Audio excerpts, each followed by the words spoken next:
Les piscines de Toulouse saturées hors vacances scolaires, des solutions dès la rentrée. Présidentielle, Jean-Michel Baillet, candidat aux primaires au sein de la gauche.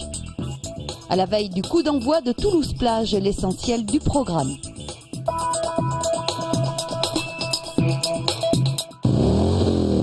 Ce matin, l'association Chapter de Toulouse, pour la 18e édition de la Transpi, a rassemblé 55 Harley Davidson pour plus de 3000 km de bonheur, direction l'Andalousie. 11 piscines ouvertes à l'année, dont 8 où l'on peut se baigner l'été en extérieur. Plus de 700 000 personnes accueillies en 2010. À Toulouse, les bassins sont saturés, notamment hors vacances scolaires, parce qu'il faut les partager entre les clubs, les scolaires et le public. De nouvelles piscines ouvriront en automne aux Argoulets et aux 7 Deniers dans le complexe municipal Job.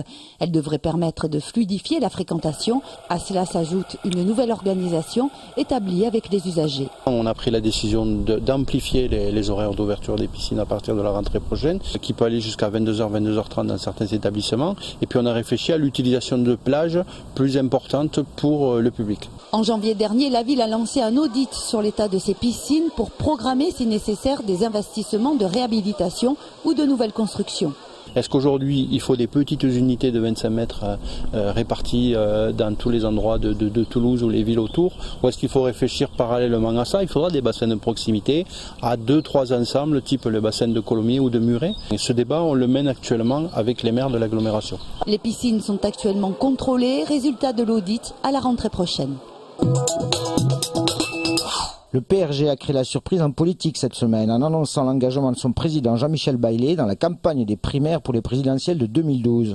Le sénateur du Tarn-et-Garonne se défend toutefois d'une candidature au sein des primaires du PS. Il ne s'agit pas de primaires socialistes, mais de primaires citoyennes. Si elles n'étaient que socialistes, je n'y aurais rien à faire puisque je ne suis pas socialiste. En pleine période de négociation pour les futures législatives, le PRG compte bien faire entendre sa petite musique sur ses valeurs. Nous sommes partisans du rassemblement et de l'unité de la gauche, c'est la condition de la victoire. Au-delà, le Parti radical de gauche entend peser aussi sur la future majorité du Sénat et sur une candidature au perchoir de la Haute Assemblée. Les radicaux de gauche, d'une certaine manière, vont vraisemblablement détenir dans leurs mains la clé de la majorité.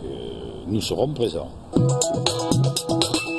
Du speed dating d'embauche ou comment passer en vue une quarantaine de candidats en 3 heures. C'est l'idée du groupe AK Technologies pour dénicher ses futurs ingénieurs en mécanique et aéronautique.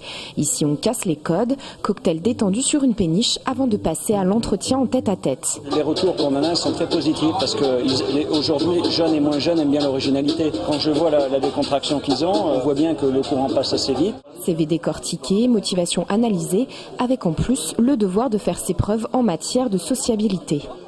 C'est vraiment agréable, l'ambiance est plus détendue, donc je me sens moins nerveux. Les directeurs sont plus accessibles, même les gens timides se sentent plus à l'aise.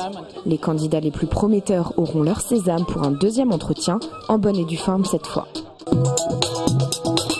Pour la 4e édition de l'Université chrétienne d'été à la paroisse catholique de Castanet, on parle cette année du christianisme et les cultures. Le thème d'hier était la place de la femme dans l'Église et dans notre société. Un sujet abordé, fondamental, qui peut questionner tout le monde. Notre société fait une place à la femme, lui accorde une égalité de droits complète. Et ça, c'est pas très ancien, ça fait une trentaine d'années simplement. Les femmes qui sont chrétiennes sont dans une sorte de décalage entre ce qu'elles vivent dans la société et ce qu'elles vivent dans leur église. Alors qu'en pense le prêtre de Castanet? Je crois qu'il faut qu'elles aient aussi la fonction qui est actuellement attribuée exclusivement aux hommes. Quand elles occuperont ces places-là, elles le feront à leur manière.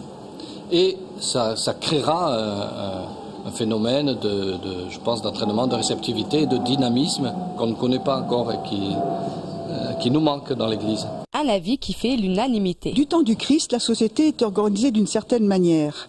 La femme n'y avait pas une grande place, c'est certain, et que donc actuellement l'Église se calque encore sur quelque chose qui a 2000 ans. Il est grand temps de réagir.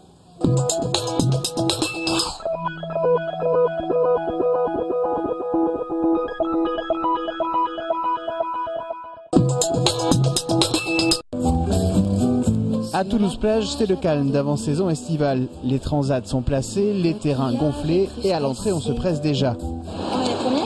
Non, en fait, ça ouvre que demain. Voilà, c'est ça. C'est dommage. Au fil des ans, l'événement est devenu un incontournable de l'été avec près de 200 000 plagistes l'an dernier.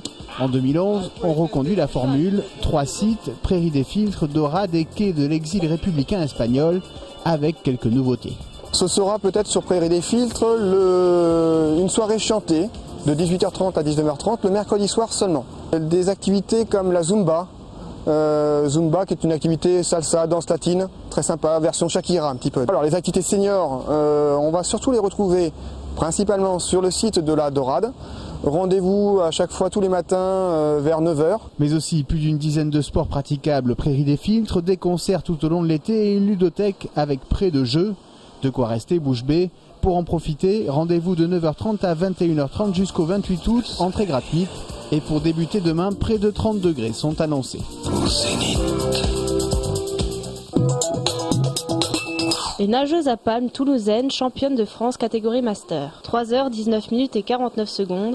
C'est le temps qu'il aura fallu au quatuor féminin pour se hisser sur la plus haute marche du podium. Elles ont même semé les autres équipes en arrivant 45 minutes avant leurs concurrentes. Une bonne surprise pour cette performance inattendue. C'est un petit peu nouveau, donc c'est assez surprenant d'arriver dans la compétition sur le tard. On le réalise difficilement. C'est assez jouissif. Mentor de l'équipe, leur entraîneur Michel Kitchev a su les mener vers la victoire. Notre coach est pour beaucoup aussi. Avec Michel, ça se passe très bien, il nous motive beaucoup et on a bien envie de venir, c'est ludique.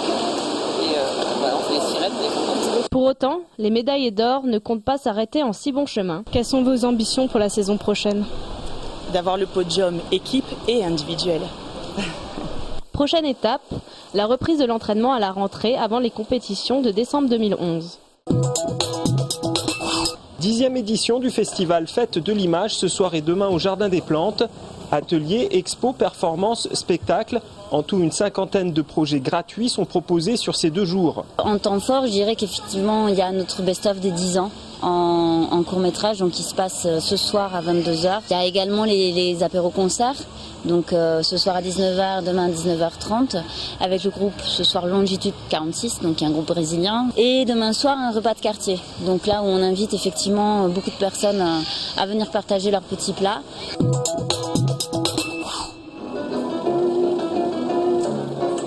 Le festival Résistance de Foix se tiendra du 8 au 16 juillet prochain. Ces rencontres autour du cinéma engagé se déploieront autour de plusieurs thématiques. La justice de classe, avec notamment le très incorrect Inside Job de Charles Ferguson, vieillesse et tabou, croire et croisser sur les méfaits du capitalisme et ruer sur leur verre. Après chaque film, il y a un débat, parfois houleux, auquel le public est invité à participer. Le festival Résistance, un refus assumé des paillettes.